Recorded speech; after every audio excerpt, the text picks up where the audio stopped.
Overall fiscal and monetary policy पर discuss करेंगे। बहुत ही एक्सक्लूसिव पैनल ऑफ गेस्ट आज प्रोग्राम में हमारे साथ मौजूद हैं। मैं अपने राइट से तारुफ कराना चाहूंगा फरीद आलम साहब, जो कि एकेडी सिक्योरिटीज के सीईओ हैं, इकोनॉमिक एक्सपर्ट हैं, बहुत अरसे से पाकिस्तान की इकोनॉमी, कैपिटल मार्केट्स पे गहरी नजर रखते हैं, ब्रोकरेज इंडस्ट्री में एक जाना माना नाम है। बहुत बहुत शुक्रिया प्रोग्राम में शामिल होने का। बोर्ड पे तरीकेकार क्या है, कितनी कंपनी बड़ी हो तो वो अप्लाई कर सकती है क्या? बिकॉज 2-3 ही बुनियादी रिक्वायरमेंट्स है, ये जरा नाज़रीन को, बिकॉज बहुत सारी हजारों कंपनी इसको देख रही हैं। देखें, एक तो जो बड़ा मेन बोर्ड है उसमें मिनिमम 200 बिलियन होना चाहिए, इस पे 25 मिलियन भी आफ्टर दिस इशू। सही है। तो एक तो ये हो गया, और दूसरे इसमें प्रोस्पेक्टस नहीं बनना, मतलब 2.5 करोड़ पेड अप, 2.5 करोड़, वो भी आफ्टर दिस इशू। सही है। अगर आपका 10 है और 15 आप रेस कर लें, 25 हो जाएं तो आप क्वालिफाई कर इसका मतलब आप ये कहना चाह रहे हैं कि अगर आप 1 करोड़ की कंपनी है और आप 1.5 करोड़ रेस करना चाह रहे हैं तो फिर भी जैम बोर्ड आपको फैसिलिटेट करेगा। तो बहुत छोटी कंपनी जा सकती है इसमें। जी बिल्कुल आ सकती है। दूसरा ये है कि आपका 3 साल के ऑपरेशन, 3 साल के ऑडिटेड अकाउंट्स हो, जिसमें 2 साल एटलीस्ट प्रॉफिटेबल हो। सही। एक और जो अच्छी बात है पाकिस्तान वाले केस में, हांगकांग और इंडिया और बाकी जगहों में ये शायद नहीं है कंडीशन, हमारे यहाँ ये अच्छी बात रखी है कि जो ग्रीन फील्ड प्रोजेक्ट है जिसके 3 साल के अकाउंट्स नहीं है वो भी आ सकता है। ठीक है, ठीक है। तो बहुत छोटी इंफॉर्मेशन मेमोरेंडम बनाना है, आपने एक कंसल्टेंट को हायर करना है, ठीक है, और आपने फिर सीडीसी के साथ और जो सारे जो छोटे मोटे जो चीजें हैं टिक बॉक्स करने हैं। ठीक है। कॉर्पोरेट गवर्नेंस की बहुत कम रिक्वायरमेंट्स हैं, आपको बहुत एक फील्ड मिल रही है टू कम टू, अच्छा आप अपने आप को पेश करें अवाम की अदालत में, शाइन आउट करें और आप बड़ा बोर्ड की तरफ। बहुत ही रेलेवेंट पॉइंट हाईलाइट ये है कि स्मेडा,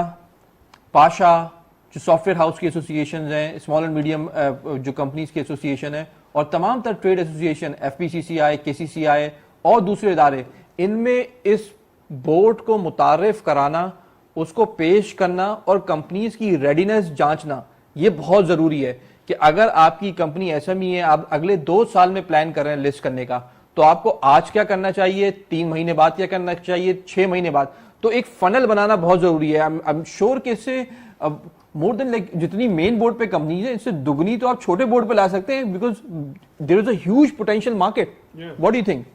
देखिए, क्वांटिटी तो जो अवेलेबल है जो इसमें आ सकती है वो तो इट्स हुमंगस बहुत, लेकिन जो अरसलान ने बात की इसको मैं आगे बढ़ाऊं कि इसको मैं कि आपने एक छोटा सा कारोबार शुरू किया एज ए सोल प्रोप्राइटर। सही है। आपका काम चल गया अच्छा, तो फिर आपने पैसा चाहिए, आपके पास मीन्स नहीं है, आपने अपने दोस्तों यारों से कहा, वो पार्टनरशिप फर्म बनाई, काम और अच्छा चला तो आप बैंक में अप्रोच की, बैंकर ने कहा भाई आप लिमिटेड कंपनी बना के लाएं फिर मैं आपको देखूंगा, फिर आप लिमिटेड कंपनी बनाई, कारोबार और अच्छा चल रहा है, आपको चाहिए कि मुझे पैसा और चाहिए, लेकिन पार्टनरशिप में यार वो जो मेरा पार्टनर है ना जो पैसा देता है वो मुझे मेरे कारोबार में बहुत डिस्टर्ब करता है, तो स्टॉक एक्सचेंज आपको पैसिव इन्वेस्टर्स दे देता है, लॉन्ग टर्म आपको पैसा मिल गया, आपने अच्छा काम किया, आपकी वैल्यूएशन बढ़ती गई।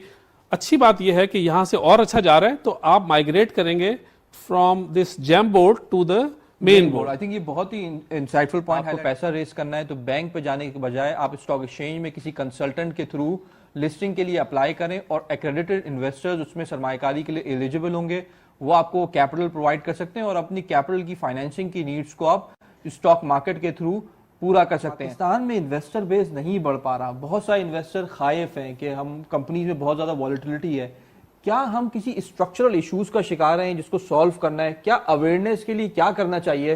बिकॉज ये सब चीजें हम कर लें, फॉर एग्जाम्पल आपको मैं 100 जेम बोर्ड की लिस्टिंग आपको करा देते हैं, इस स्ट्रक्चर के साथ, इस पूल के साथ उन एक्रेडिटेड इन्वेस्टर्स का क्या हाल होगा अगले 3 साल में, ये भी आपको पता है। तो वो जो स्ट्रक्चर पूल है उसमें क्या तब्दीली लानी चाहिए, इन लोगों का बिहेवियर में क्या तब्दीली लानी चाहिए, क्योंकि लोग लॉन्ग टर्म का नहीं सोचते, शॉर्ट टर्म में होता है लॉस, फिर 10 जगह बातें करते। दिस इज समथिंग, थोड़ा बताइए इसमें क्यों इसको इम्प्रूव करें। मेरे पास जो क्लाइंट है वो उसको अगर लगे कि थोड़े आगे हेडविड है और मैं इक्विटी से निकल के ट्रेजरी बिल में जाऊं, किसी और एसेट क्लासेस में चला जाऊं, और तो वो पैसा मेरे पास ही स्टॉक्स पे रहेगा। स्टॉक से मुराद है स्टॉक मार्केट नहीं, मतलब कैपिटल मार्केट में रहेगा। ठीक है।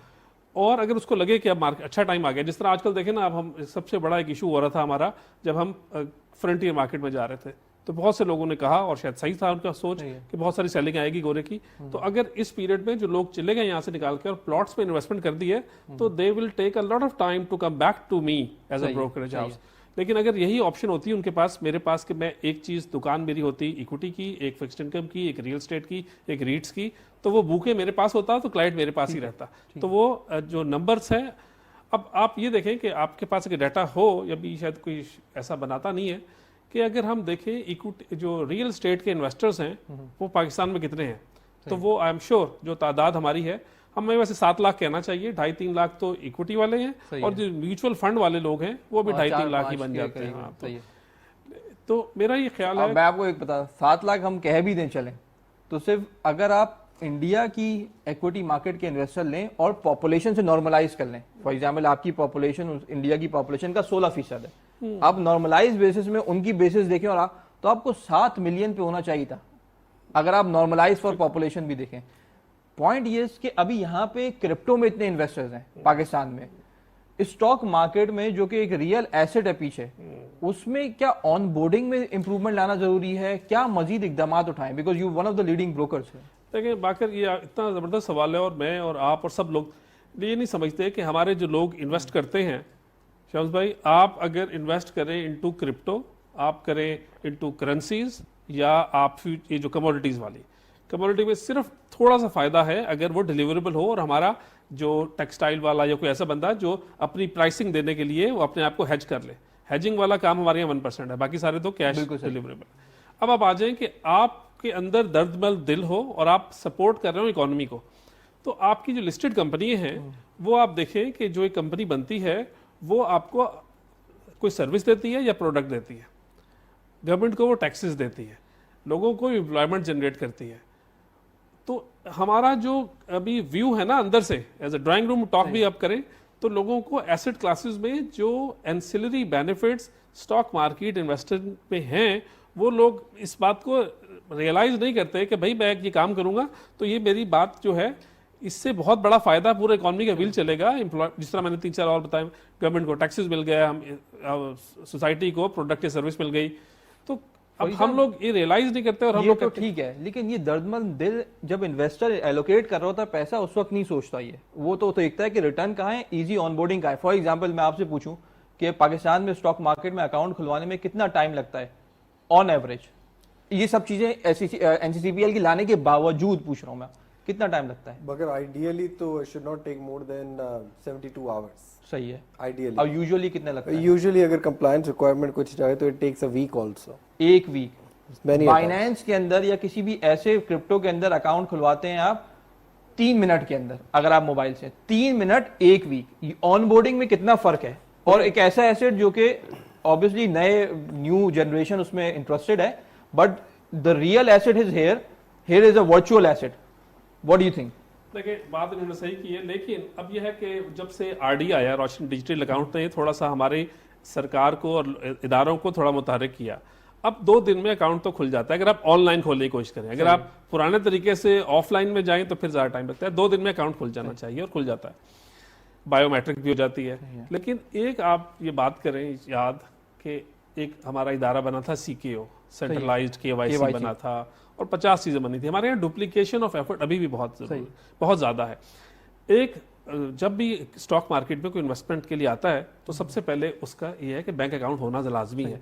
तो जब बैंक अकाउंट खुलता है उसने सारी कर ली होती है नो योर कस्टमर वाली बात, तो जेलिंग होनी चाहिए। अच्छा, इस पे काम हो रहा था SCCP में, लेकिन वो the speed has to increase. नहीं, मेरा ख्याल है कि FATF ने वो हमें थोड़ा सा अपने पॉइंट ऑफ व्यू को ज्यादा फोर्सफुली पुश करने के लिए हमने कहा कि हम ये भी करके देंगे आपको।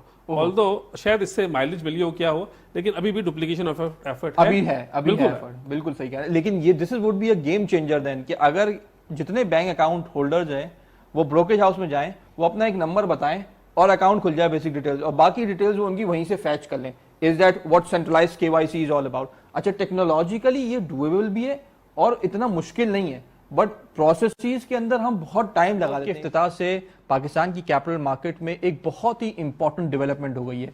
अब हमें करना क्या है यहाँ पे? जैम बोर्ड को प्रॉपर तौर पे प्रमोट करना, खास तौर पे जितनी एसोसिएशन हैं, जितनी चैम्बर्स हैं, जितने इदारे हैं जहाँ पे 10-10, 100-100, 1000-1000 कंपनीज रजिस्टर्ड हैं, उनमें ये जैम बोर्ड को मुतारिफ कराना, नंबर 1। सेकेंडली, जो पूल है कैपिटल मार्केट का, उसमें इन्वेस्टर्स का बढ़ना बहुत जरूरी है।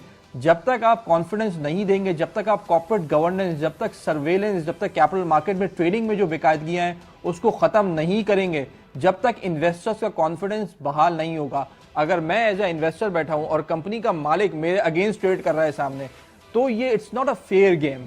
इसको इंप्रूव करना जरूरी होगा। एक तरफ ट्रांसपेरेंसी आएगी कैपिटल मार्केट्स में, और दूसरी जाने से जिस तरह अरसलान ने बताया कि क्या जितने जितने आईपीओ आते चले जाएंगे उतने इन्वेस्टर्स आपकी कैपिटल मार्केट्स में ग्रेजुअली बढ़ते चले जाएंगे और लीकेज कम हो जाएगी। So again an important development in Pakistan history, खासतौर पे कैपिटल मार्केट की हिस्ट्री में। वी होप कि जेम बोर्ड बिकम सक्सेसफुल।